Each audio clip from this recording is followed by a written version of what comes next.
Hey, Foot Clan, Navy Federal is proud to serve over 8 million members and is open to active duty military, the DoD, veterans, and their family members. Receive a lifetime of membership benefits like a credit card APR average that is 4% lower than the industry's. Members-only exclusive rates and more. Visit NavyFederal.org/footballers for more information or call 1-888-842-6328 or download the Navy Federal Credit Union app today. Message and data rates may apply. Visit NavyFederal.org for more information.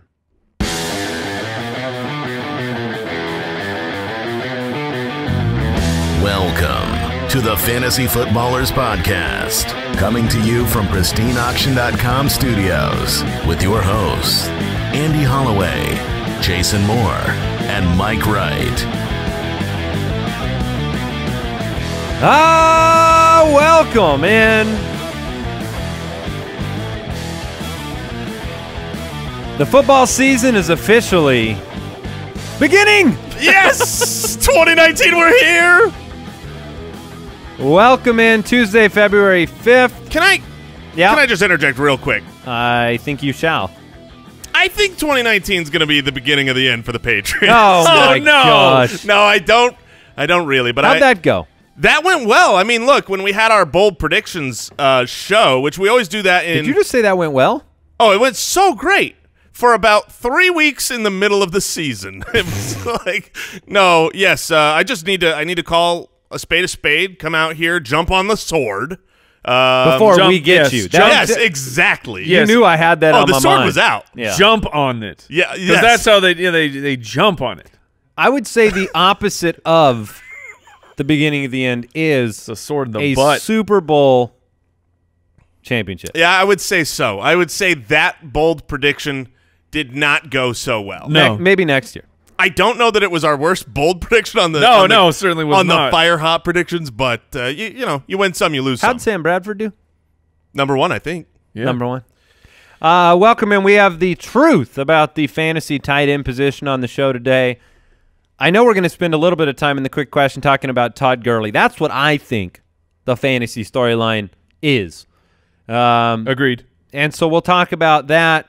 You can find us, as always, on YouTube, youtube.com/thefantasyfootballers, on Twitter @theFFBallers. We appreciate your subscriptions on Apple Podcasts, wherever you're listening, and the reviews. And ad-free on Stitcher Premium as well.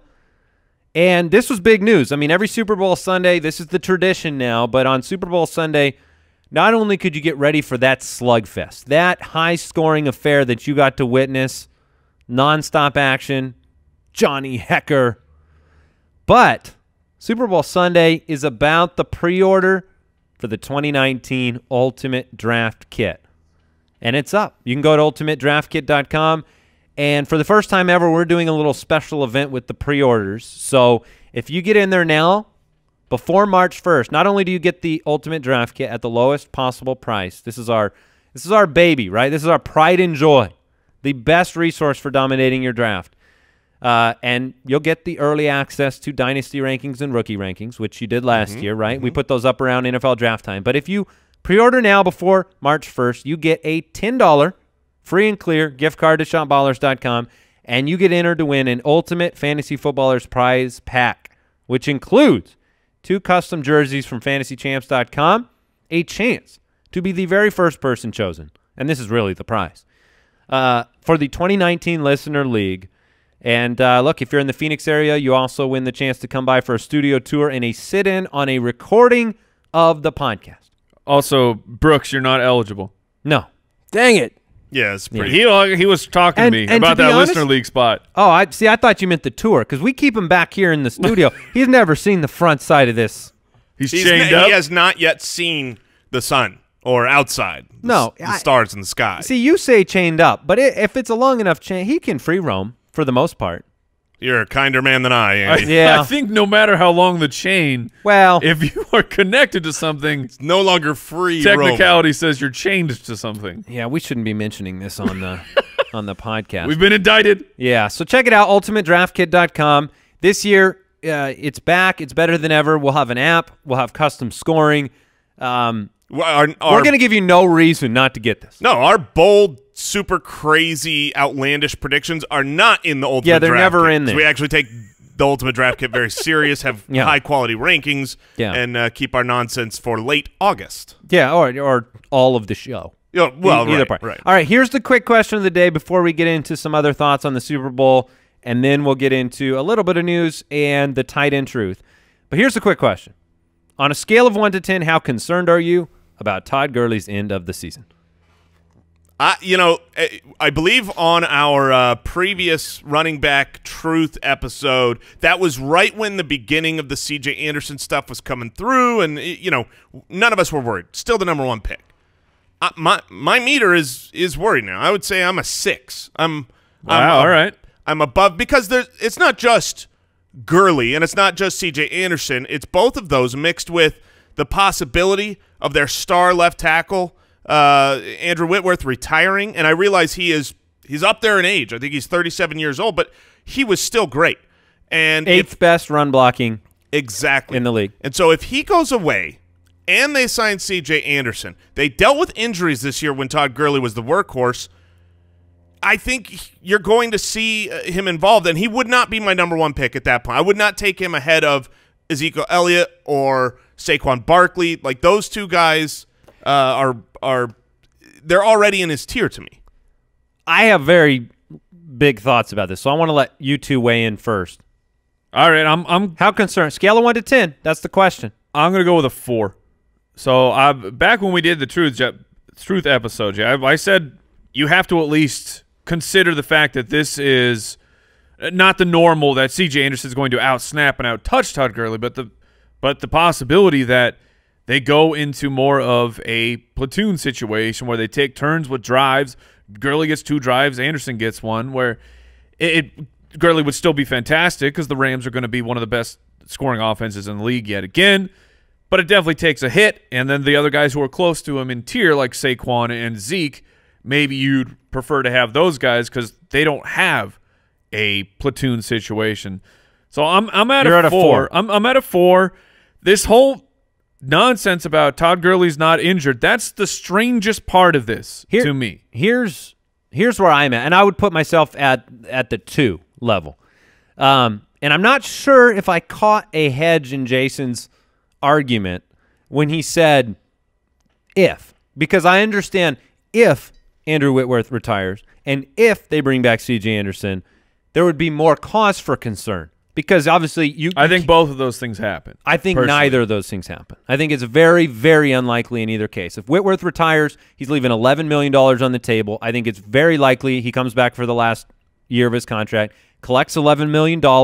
He's on a team that was, 10 points from a Super Bowl.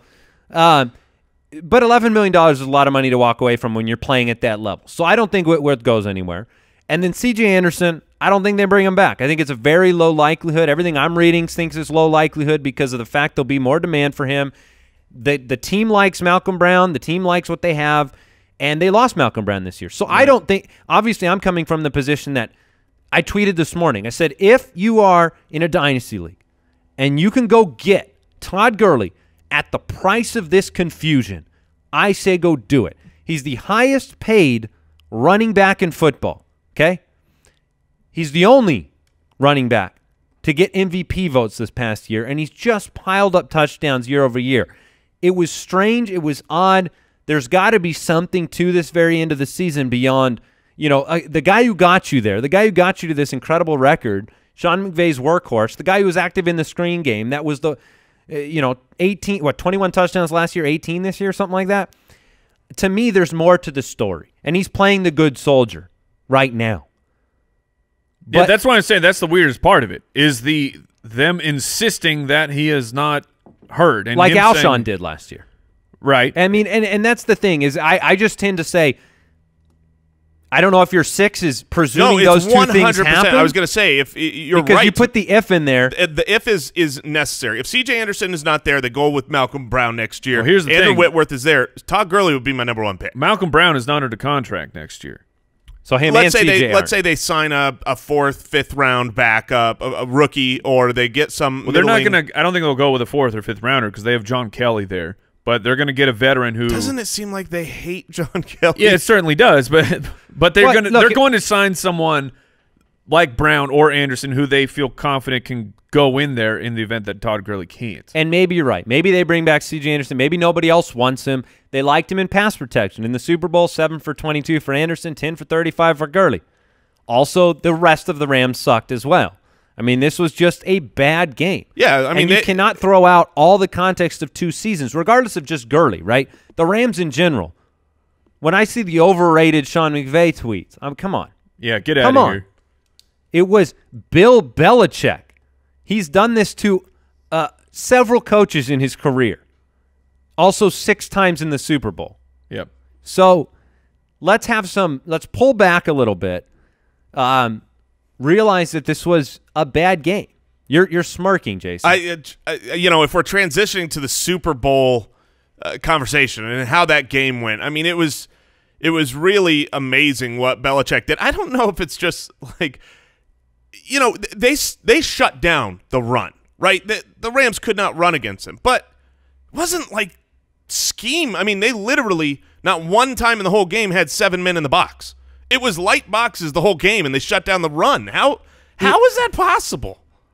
It was possible because long ago, like a season ago, Bill Belichick and that team once again made the amazing decision to transition away from Malcolm Butler, to bring in Gilmore, and to put their secondary in a position where, I mean, this was just one move at a time. The amount of draft picks they have next year, look, you probably hate the Patriots if you're not a Patriots fan.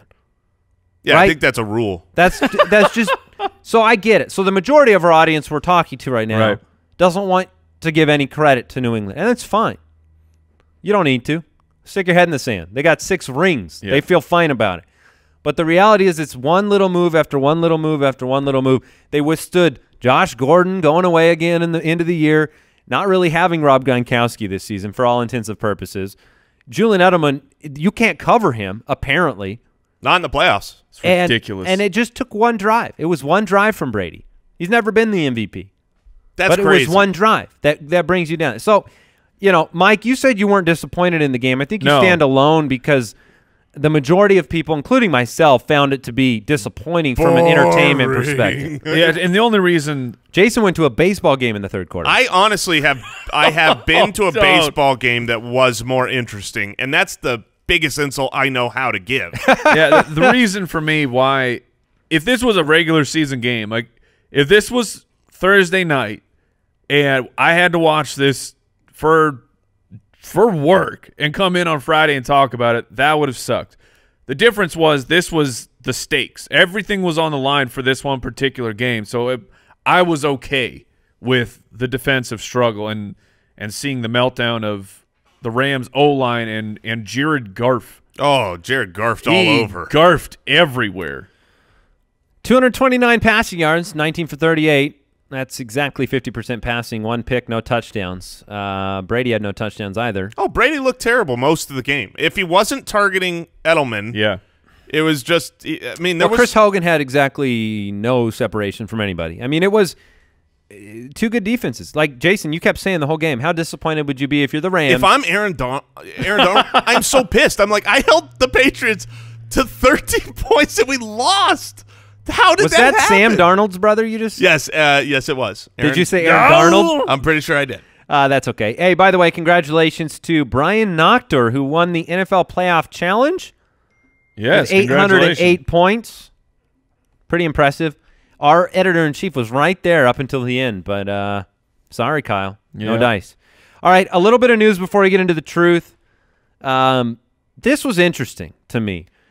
This is from Ian Rappaport. He said that the Eagles are planning on picking up the $20 million option on Nick Foles. It needs context, though. Go ahead. This was the move that you knew was going to happen.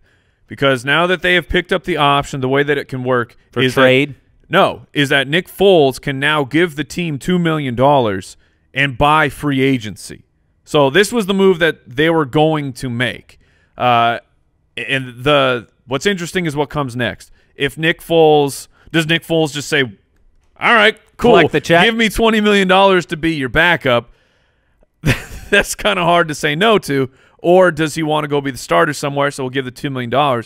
But then if he does that, do the Eagles franchise tag him and then try to trade him? I think he'll get traded.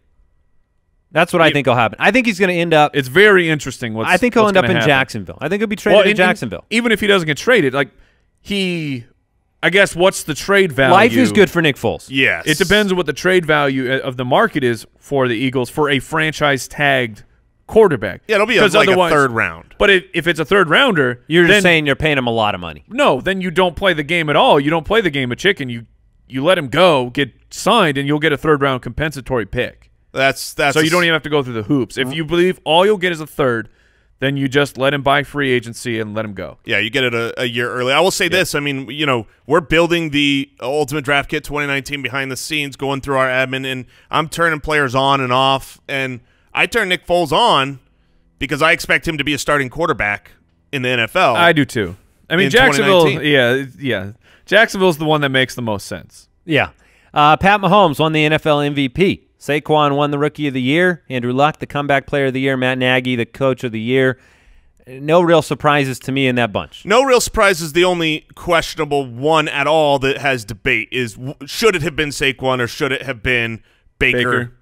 What would your guys vote? It was Baker for me. It would have been Baker for me as well. It would have been Saquon for me. There you go. Yeah. Partial season for Baker. Yeah, but partial season where he broke the rookie record for passing touchdowns. Pretty impressive. In 14 games, that's pretty impressive. It is definitely impressive. I'm not taking anything away from Baker, but we are playing in a different NFL than years past. So fair. There's only so many players eligible to do that. Just wanted to mention this because this is amazing. It's a Super Bowl recap thing.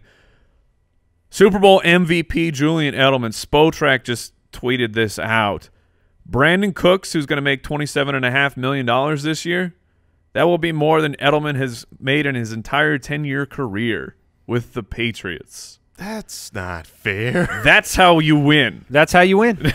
You find guys that you just keep paying them crap. Yeah. Oh, the Patriots had Brandon Cooks. Yeah, and they didn't want to pay him. I'm not paying for this. I told you. I've got Edelman. Chris Hogan is he was terrible in the Super Bowl, and mind you, maybe that just means Marcus Peters was great on him, but Chris Hogan's a free agent.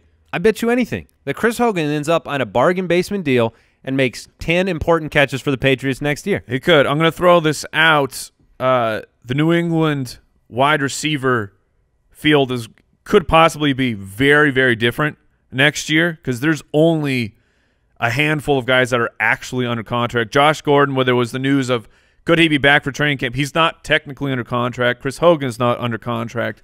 If Braxton Berrios is on your dynasty waiver wire, go pick him up. Yes, that's a great name for dynasty players to be aware of. He's, it went from Wes Welker to Julian Edelman, and some thoughts are that if Brady does indeed play till he's 80, it will eventually shift to Braxton Berrios. Well, it's just, look, dynasty, that's the game you're playing. You're not saying all these guys are going to pan out. You're saying you put them on the roster because there's a pathway. Yeah. And only a handful of those work out. But if it's like Jake Kumaro in Green Bay. You put him on there because who's Tom Brady's favorite? Who becomes Aaron Rodgers' favorite later on? So that's it for news today. Remember, play on a fantasy sports platform that doesn't suck. Yeah, if you're playing Dynasty, you should be playing on Sleeper. Yeah, check out the Sleeper app, modern design, infinite customizations. We'll talk about them a lot as you set up Dynasty leagues. You guys ready for the truth? Yep. You want answers? I think I'm entitled. You want answers? I want the truth! You can't handle the truth! I just, we have Michael Keaton back to my right. Yes. On the set today. He's looking fierce. Stoic, but fierce, yeah. And possibly hanging around in the shadows. Possibly losing all temperature to his body because he's looking... The pink lips? The pink lips, yeah. That's okay. Get this man a heater. Well, I just heard Jack Nicholson in the Truth Drop, and it made me remember the Joker because I may or may not have watched the original Batman in honor of the bust we have in our studio. Gotcha. So that's how I make all my movie decisions. Spectacular. Yeah, based on the busts I have around. All right. This is the final Truth episode. Right, Brooks? Do we have any more? Do we know Truth for kickers? Or yeah. We thought about breaking the fullback? The tight end into 2 episodes, but we didn't want that much crap out there. The truth of the tight ends this year. Okay, this episode's going to last another 30 seconds. It's that they suck. No, we got great content. Yeah, there Jason. is actually there's real important discussion on these guys. See, I thought it would be fun because the way I look at the truth here is we're looking at, look, we know what we know about Kelce and Ertz, but let's project these guys forward. Let's see what we got out of them. Yeah, so the way that we track the tight ends, we have our own consistency score where we look at how many of their performances would put them near the top 3, a week-winning great. So if we say how many percentage of their great games, that's talking about them finishing near that top 3 mark, over 15 points. If you had a good game, you're over 9 points. And if you completely bust, you're under 7 points. You're fewer than 7 points scored. That puts you outside the top 16 on a position where you only play one guy a week. And here's what's crazy. This is the top 12, okay? The top 12 at the end of the year, those are your best. Those are your best tight ends, right? The top is the best. The top 12. Top men. 7 of the top men. 7 of the top 12. So the majority of the top men at tight end. I like that you guys are making a reference and you don't even know what you're doing. We're just repeating you. Top men. 7 of the top 12 tight ends busted, meaning they completely ruined your lineup more than 50% of the time. Yeah, and every single owner of not Travis Kelce, Zach Ertz, George Kittle felt it all year long. So, it begs the question, Mike, last year you realized this. This was not a surprise to Mike, the fantasy hitman, right? Correct. This was not some kind of perplexing reality to Mike, and that's why you put I put my eggs in a basket that had no basket. It was just me dropping eggs onto the ground. Yeah, it was like you saw the situation where the basket was up over the ground. You realized the danger, and you knew you had to put him in a basket. You got to have a top tight end. You just didn't realize there was a hole in the bottom of the basket. Yeah. Exactly. That was Gronk. Yep. Yeah, so if all of your arguments, they were all right. It's just a different basket. Yeah. Okay. Could have been this one. Could have been Travis Kelce. Number 1 tight end, number 1 most consistent tight end. Jason, he did not bust more than 50% of the time. He busted one time. One time. Thank you, Patrick Mahomes, and I believe that was week 1. Week 1. Yes. Comes out. People were afraid. Oh, people were selling. They're like, Alex Smith. Patrick Mahomes isn't going to use the tight end. Hope you didn't sell. 103 receptions, 1,336 yards, 10 touchdowns, 150 targets. Thank you very much. Yeah, he outproduced where you drafted him. If you project him as just a receiver, including all tight ends and wide receivers together, and look at his ADP, he outproduced it by more than 50 points of the expected point total of that position. So you were happy to draft him. The only difference, you can't just go apples to apples because you still only need 1 tight end versus multiple wide receivers or running backs. But if you drafted him, you were happy. He was among the top 15 players drafted that made it into the playoffs according to ESPN. He's finished as a top 2 tight end in each of the last 3 seasons. 1, 2, 1. Third straight year with 1,000+ yards. No, he's only the 2nd tight end to do that. Yeah, Olsen, right? Yes. The big difference for Travis Kelce, Jason, is I agree. You got to do the apples to apples, the tight end up against other tight ends.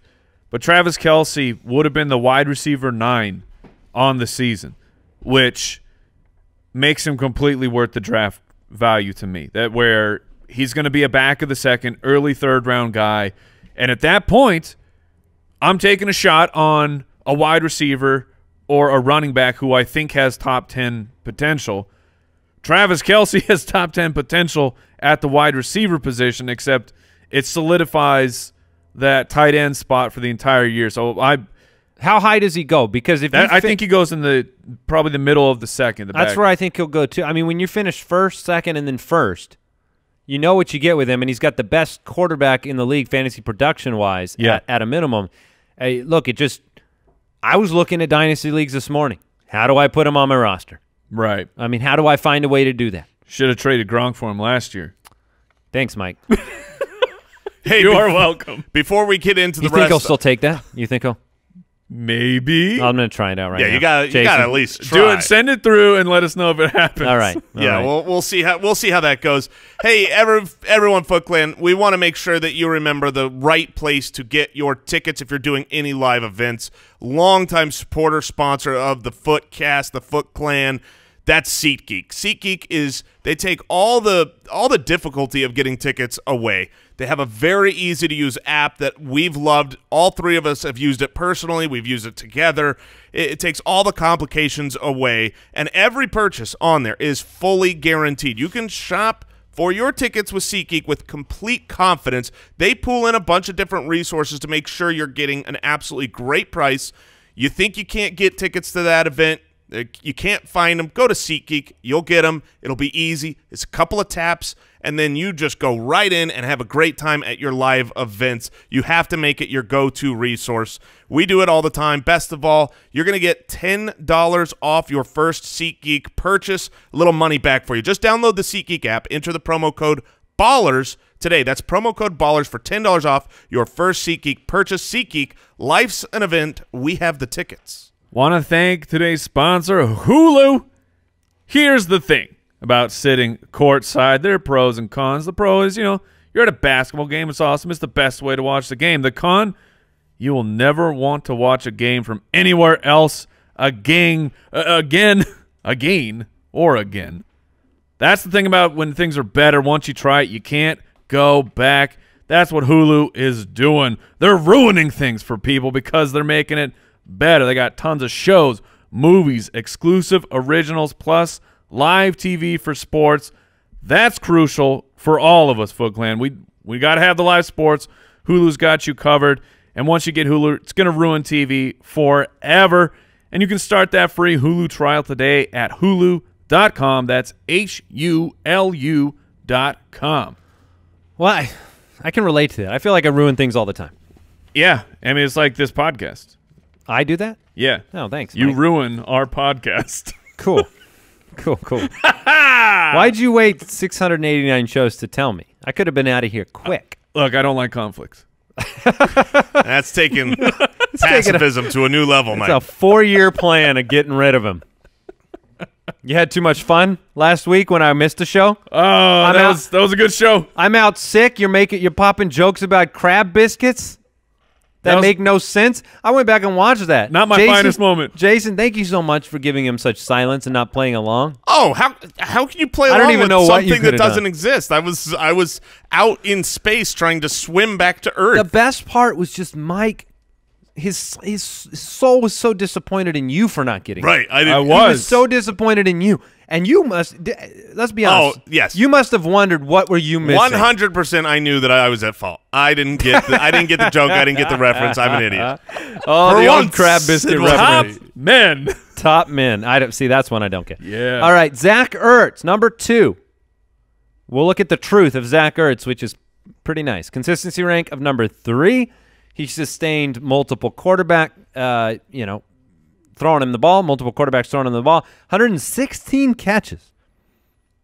That's a number 1 guy right there. Yes. 1,163 yards, 8 touchdowns on 156 targets. That is the most receptions in NFL history by a tight end. That's pretty good. That's pretty darn good. And still busted 25% of the time, but good 69% of the time.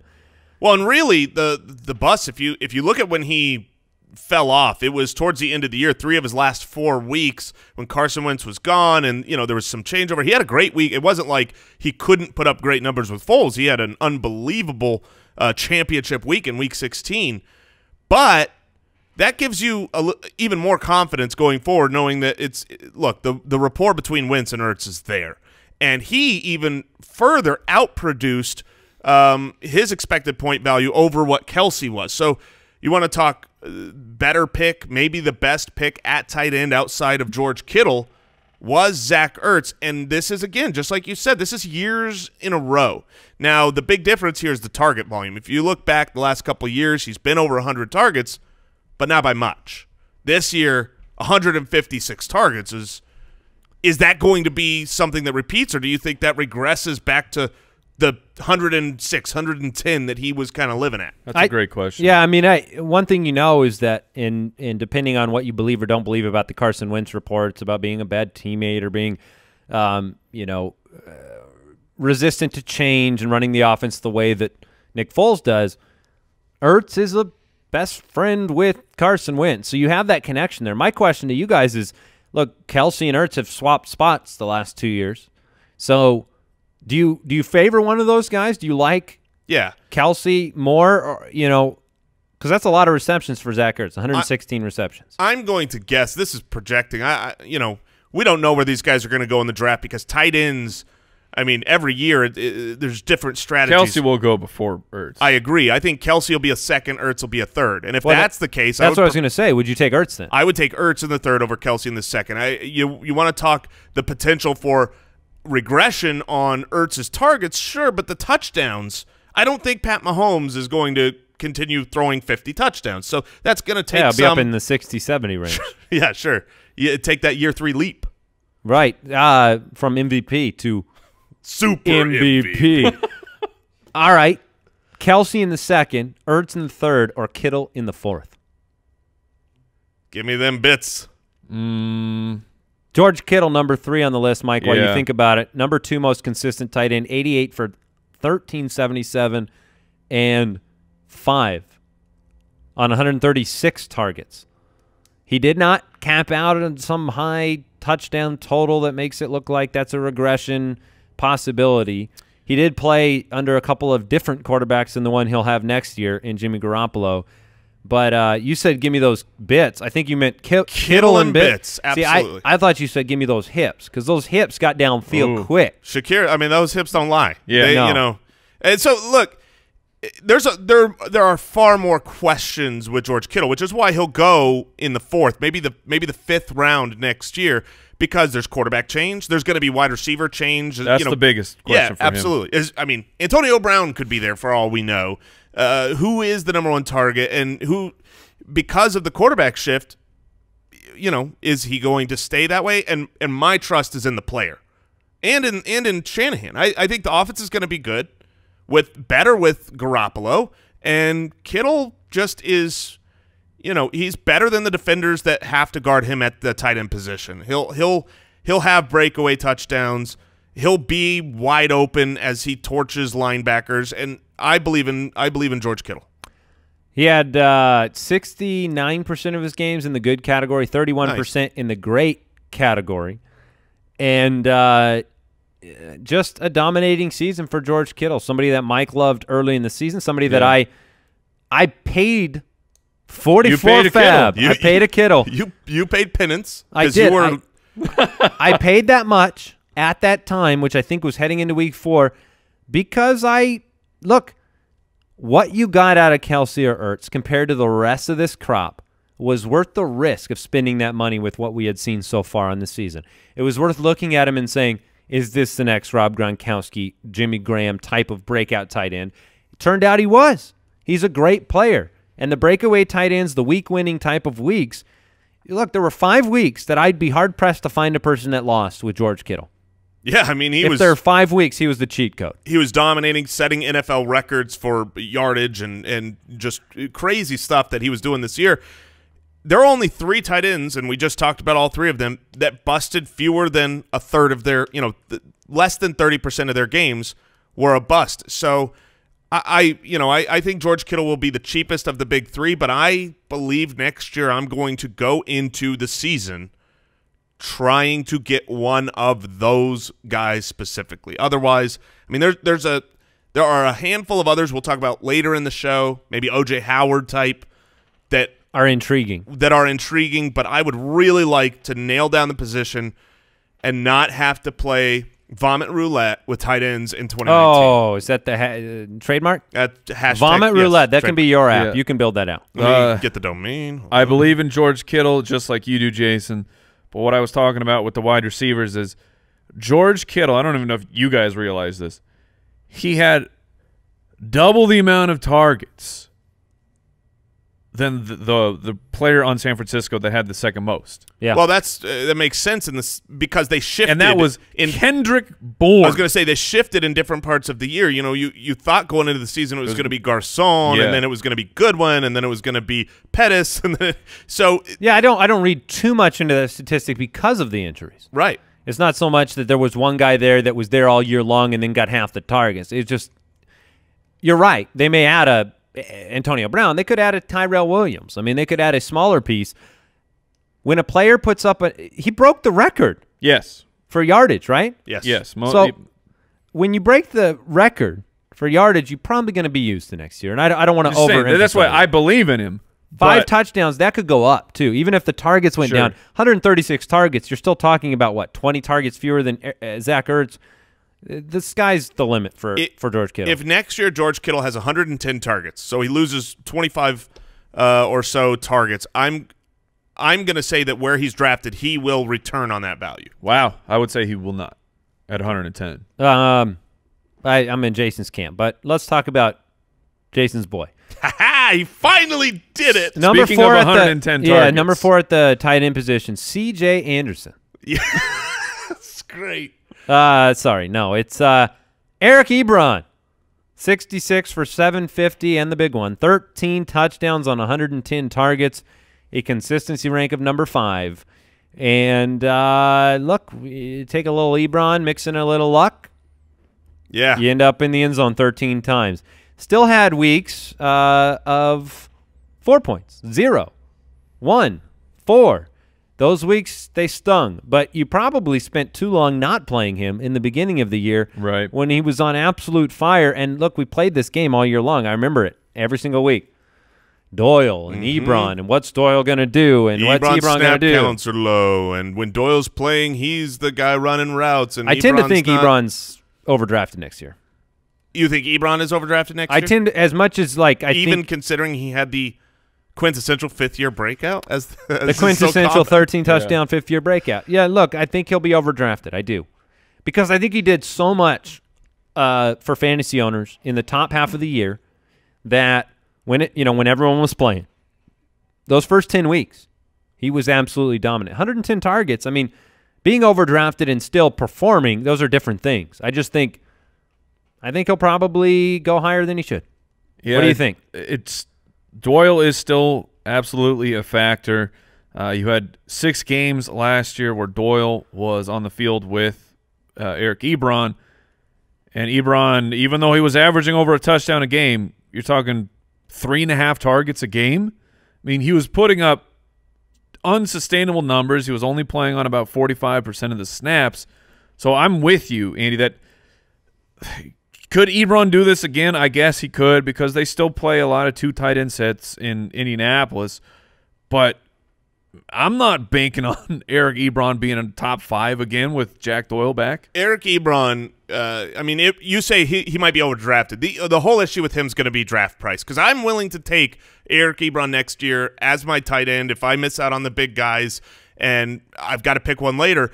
Andrew Luck has a long history of having top 12 tight ends. I mean, Kobe Fleener. Yeah, but but Kobe Fleener was never usable unless Dwayne Allen was out, and Dwayne Allen was only usable if Eric Ebron, when Kobe Fleener was out. No, there was a year where I believe both Kobe Fleener and Dwayne Allen were top 12. Now, it doesn't take much to be top 12 of the position, but they would take turns when they would miss games. Right. I think with Frank Reich and Eric Ebron, even though it feels like Eric Ebron is like limping out there and old, he's 25 years old right now. He'll be 26 next year. He's just primed for inevitable, teen touchdown totals.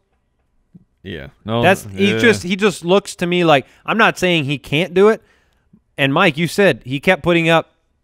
He sustained unsustainable for a whole season. So you got to give him credit for that. It's just a matter of you want Tyler Lockett? No, if he's a 5th round option, no way would I take him. He won't be 5th round. Right, but if he's a 9th round option, he won't be. He'll be somewhere between 7 and 8. I mean I think he'll go later than that. He's the number 4 tight end on the year. I think he'll go, but he won't go higher. He's not going to be the number 4 tight end drafted. He'll go behind Evan Engram. Yes. He'll go behind O.J. Howard. He'll go behind Jared Cook. No, he won't go behind Cook. Yeah, he probably won't go behind Cook. People will. Hunter Henry? Maybe. David Njoku? Njoku will go after him. Oh. Yes. I don't believe it.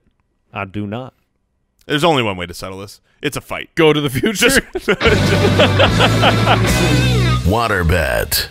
I think I just made you guys to have a water bet. I thought that's what you neither meant. one of you agreed to. I was just going to want. Just write it down because it's going to be 100 years before we get to talk about it. All right. Number 5, Jared Cook. Hooray. Yay. Here's where everything falls apart. Yeah, I mean. Did you like 27 points in week 4, Jason, or did you like 6 points or 2 points in week 6? I preferred 3 points in week 9. Thank you what very much. What about the 15 in week 8? That was okay, but I'm going to take the 3 points in week 16. And week 15 and week 17. Yeah, look, he busted half of his games, 50% of the time. But like I said, 7 of the top 12 did. You had to play the right matchup. Jared Cook was a guy that you played him at home. Yeah, you played him at home, played him against, the right matchup. Unfortunately for him, his What's splits his contract when he played situation, Mike? I will find out. When he played against the top 16 passing defenses, he man. actually goodness gracious, he actually performed better. So he didn't always get the right start. Unrestricted free agent Jared Cook. See, that's what I thought. So 31-year-old unrestricted free agent Jared Cook. Unfortunately, 31's not that old for a career tight end. highs across the board for him. He did everything he could to get himself a deal somewhere. Right? Yeah. No, he'll probably get a job. I think he'll be back with the He's San an Francisco unrestricted Raiders. I was going to say, the Raiders' new home. You said he's great at home. His home is changing. Yeah. They'll be in San Francisco this year. So they're not changing their name, though, right? No, they're not. I mean, they will next year or 2 years from now. What? Yeah. Yeah. Really? You think they're going to stay the Oakland Raiders instead of the Las in Vegas? Las Vegas, Mike? Oh, no. I thought you were saying they were going to be – I thought you were implying that they were changing the mascot. Actually, it is interesting. Will they be the Oakland Raiders playing in San Francisco while Oakland sues them? Wow. What a mess. What if they what if as a protest to the lawsuit in the city, they just threw an asterisk on the Oakland? Jared Cook. Man. Oakland Raiders? Jared Cook, look, we had a show early last season where I had to defend my ranking. Are you tooting Jared Cook now? No. Gosh. My point is I was high on him because of the options. No matter where he goes next year, he's not going to be a very relevant tight end. He's not. If he stays around in Oakland, he's a guy where he'll get off. He'll do the Jared Cook thing. 85% chance he's back in Oakland. Week 1, he'll have a decent week. So if you want to draft him and then trade him or whatever, he's done it so many times where his first week is like, whoa, Jared Cook, and then usually disappears. He actually had some future games as the year went on that were good. But no, I mean, there's not even – why even talk that much about Jared Cook? Would you draft him ahead of any of those other guys you mentioned when discussing where – 896 passing yards, 6 touchdowns, 101 targets. Not ahead of the guys I just brought up, no. Nope. But would I draft him? Yeah, I would draft him. Who would you – okay, how about this? Jared Cook, who busted half his games but had 31%, great. Yeah, 4 100-yard games. Or Austin Hooper with a better offense, a better quarterback. I don't want to overstate this, but I would rather be dead than play Austin Hooper. I'd rather be dead than have him as my tight end. So you would rather have Jared Cook? I would rather have a bag of Doritos. Okay. Yeah. The flaming hot ones? I don't care what kind. Look, Austin They can Hooper, be stepped on. I do not want to start Austin Hooper as my tight end. Austin no. Hooper finished this season as the number 6 tight end in Stop. fantasy. The top We have to half talk about him now? of the top 12. We do. Top half of the top 12 tight ends. And I could not agree with you anymore, Andy. That you'd rather be dead? I don't want to. If he's my drafted tight end after the draft, I quit that league. Is that because he's the consistency rank of 14 despite the number 6 ranking? Yes, that is part of why. He never had great games. Well, he had the 2-week span where they were dealing with some injuries. Week 5 and 6? In Atlanta, weeks 5 and 6, double-digit targets, 9 receptions in both of those games, over 70 yards in both those games.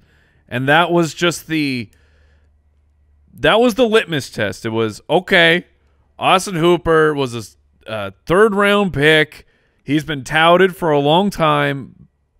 We got a 2-game sample going on, And then he vaporized. Yeah, back then the next into- 2 games he into was nothingness. terrible. So had a bye weekend I'm with you between. guys. 2 Austin Hoopers equal 1 Travis Kelce. If you want context, for the number 6 overall tight end, Kelce scored twice as many points as the number 6 overall tight end. That's where you're at.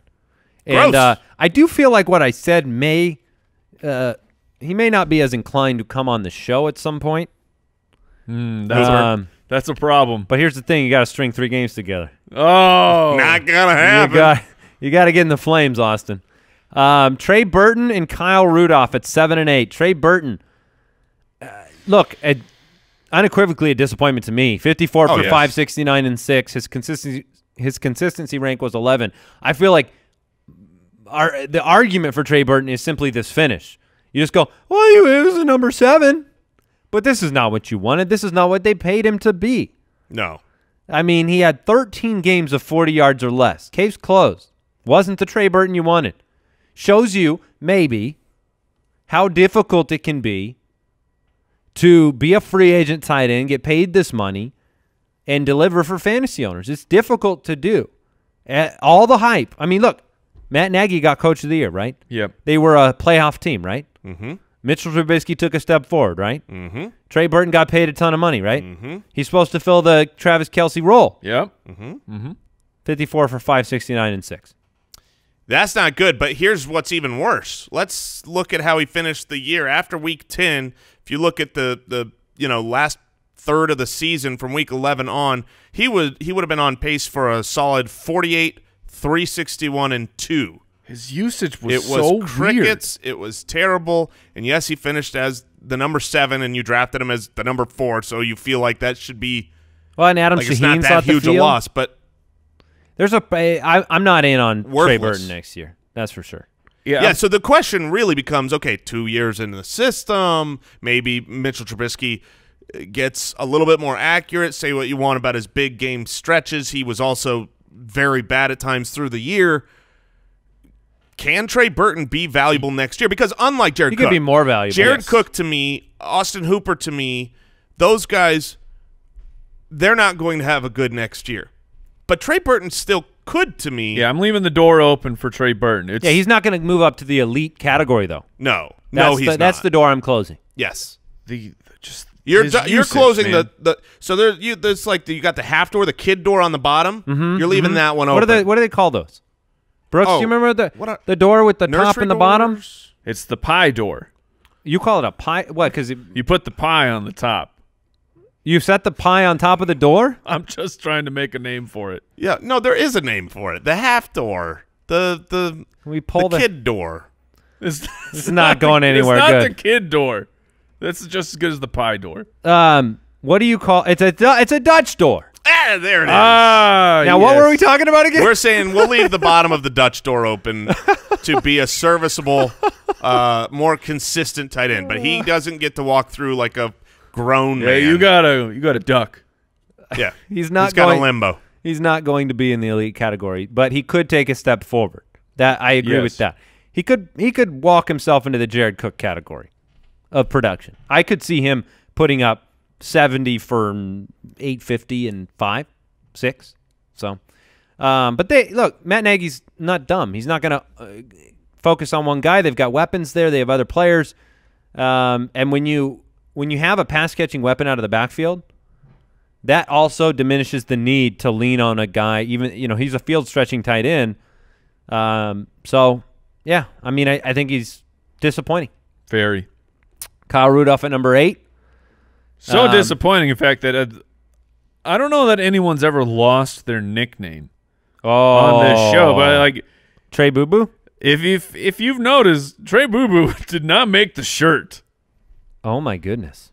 Wow. He lost his spot on the shirt. Yeah, that's how little we thought of him. Wow. Well, I mean, he's. Look, I hope you feel disrespected, Trey Burton. look when Terrell Pryor didn't get it done.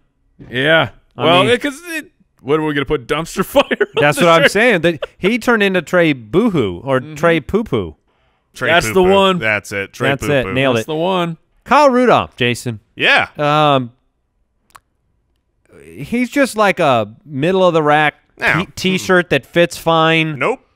That is way too kind for what he did this year. All right, what did he do this year? He is the shirt that used to be a little tight, and now it's shrunk. And he was 100% cotton. And you were feeling the weight. Great. I've been eating poor, and I got to wear this out. It's not dark. The nips are showing. There's something the about dad bod is showing. There's something about you talking like this about Kyle Rudolph that it gives you joy because it gives me a lot of joy. Look, he finished number 9 on the season. But the reason Rudolph's a little tight. The reason he finished number 9 on the season was Week 16. So if you happen to play him in your championship game, that game was awesome. He busted. What were you doing 63% of the time. But I mean, he averaged fewer than 7 points, which we categorize as a bust. He averaged fewer than 7 points all the way up through till that Week 16 game. So he wasn't a shirt that was like meh. Okay, this was a shirt that embarrassed. I was trying to be nice. No, I appreciate that because here's the problem. Like, if you really remember what happened with Kyle Rudolph, he was actually serviceable for the first month of the season, and it felt like, okay, Kyle Rudolph's not going to wreck my team. I can throw him out there. I know I'm not going to get Travis Kelce numbers, but I'll be all right in that tight end 1 he was area. The tight end 6 over the first 4 weeks. Yeah, and then the wheels fell off. And my argument on Kyle Rudolph has always been the same argument. We've had enough years of Kyle Rudolph to know where you're at. And he's a decent blocker. And because of the offensive coordinator switch and then wanting to get into a run-first mentality, Kyle Rudolph won't be on my radar either. And you have to keep this in mind. Like when we stat these guys out on the year and we look at the projection, he is involved. He's one of those near a 100% snap count type of players. He will get enough receptions, yardage, and touchdowns to be at or near the top 12 in our rankings at the end of the year. Right. That doesn't mean that's a guy you want for fantasy. That's the point of the Truth episode. That is why we do it. 20th in the consistency rank. He could very well finish as a tight end 1 next year and be 100% worthless to your roster. Are you adding him to your Vomit Roulette app? Sure, yeah. I mean, he's got to be there. Except I don't know that you're going to come up. I mean, that's a low percentage of not vomit. You always want to hit not vomit. Right. And he's got the littlest sliver. sliver. Very confused about this app. It's like the bankruptcy. Yeah, so you spin the wheel and then you throw up. Well, no. You spin the wheel and then you either get vomit or not vomit. But most of the time you get vomit. Okay. With Kyle Rudolph. I don't want to play this game. No. Is it Hope you got Evan Engram. You charging for the app? Because I don't think it's going to be a hit. $3.99. $3.99. All right. Let me read some more for you. David Njoku was the number 9 tight end with a consistency rank of 17. Vance McDonald was number 10 with a consistency rank of 19. Gronk, number 11 with a consistency rank of 12. Number 75 in our hearts. Evan Engram. There we go. Number 12 with a consistency rank of 6. Now explain this because he missed so much of the season. Maybe people they say, "What?" Yeah, I mean he's lower in the actual rankings because of the games he missed, but when he was playing, he wasn't that bad. He busted 36% of the time, one of the few guys that busted fewer than 50% of the time, and he had good games at a perfect 55% of the time. 55! Yeah! Now, there's some hesitation there because you do have to factor in a lot of his good games came when Odell Beckham was out. Eli's going to be another year older, but I would draft Evan Engram ahead of almost everybody we just mentioned. Well, let me ask you this because we need to talk about him in the same breath, I think. O.J. Howard was the number 13, so right behind Evan Engram and finished, but consistency rank of number 4, right? 70% of the games he played were good. Similar bust percentage, similar great percentage. Very similar years. Filled with injuries. Would you rather have, right now, you're a dynasty owner, would you rather have Evan Engram on the roster or O.J. Howard? Both have question marks at the quarterback position. Both have immense talent. The question marks at the quarterback position are not near the same. One has 3 question marks. One has 1 question mark. And I would much rather have Jameis Winston hitch my wagon to the offense that was able to collectively between Jameis Winston and Ryan Fitzpatrick be top 3 in total team passing stats for fantasy. I think O.J. Howard is a beast of a human who's come into his own, and if I have to pick between one of those two, I'm going to go with O.J. Howard. You like both those guys more than Vance McDonald? Here's the real Kyle question. Rudolph, David Njoku? The real question is Gronk if he's back. I think Gronk retires. He said he'll take a week or two to figure it out, which also tells me he'll retire. But my dynasty team is sending in letters and beckoning him back. I don't even know why I would want him back. Right, that's my point. Because if he's back, I'm just going to play him. And if I play him, I want to play him over Chris Herndon. And Chris Herndon had a higher consistency rating than Gronk, which you'd love to give all the credit to Herndon on that, but that really speaks to Gronk. Gronk was never Gronk. Never Gronk again. Well, we're going to find out something about Jason, some injury. So, Jason, because I'm with you that I lean O.J. Howard slightly over Evan Engram, but Bruce Arians' systems, I don't buy into that. I know that there's a lot of if you look at Bruce Arians and his tight ends, there's nothing there. But if you actually go and look at who he had, back in the day with Heath Miller. I remember playing this game with Aaron Rodgers and Jimmy Graham.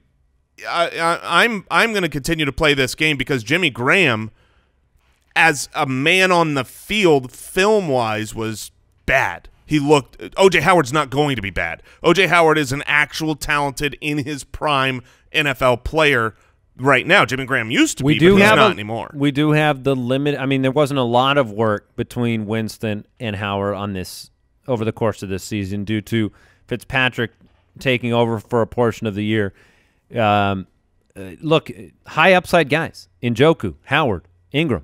Talented, young, field-stretching type of guys. It'll be interesting. I think a lot of people getting behind Baker, all the hype that Cleveland will have next year. I think Njoku has that possibility of being a breakout guy too. I mean, he's just too good. But for Njoku to do it, 4 touchdowns isn't going to do it. He's going to need to get into double-digit range. He's going to need to be a go-to red zone guy.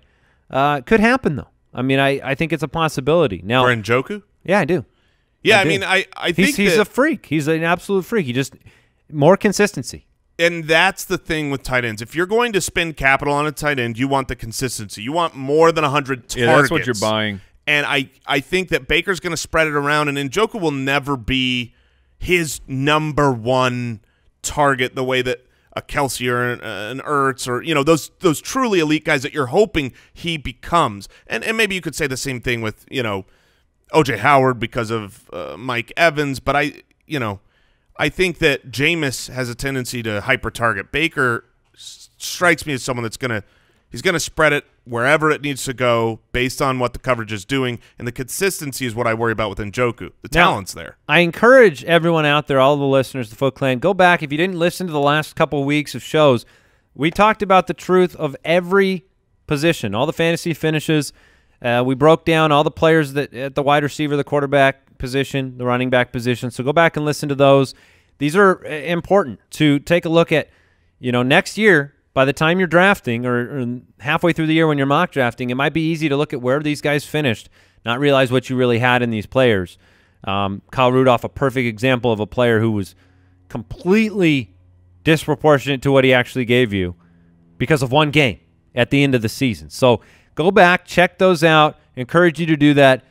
Also, a signed Alvin Kamara Saints mini helmet just went on Pristine Auction for $81.08.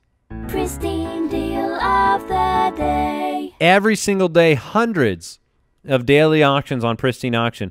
It's free to sign up. Let them know the Fantasy Footballer sent you. Find your favorite player. You can always find some deals, some steals on there. All the autographs are 100% authentic. Check it out at Pristine Auction. Just don't outbid me. The footballers have a lot of bids in. That is one of our rules. We will tell you about these deals, but don't outbid Mike. He gets very angry. He's vicious. I don't lose. Yeah, and you know what? We're broke. So that's it for today's episode. Thanks for tuning in, supporting the show.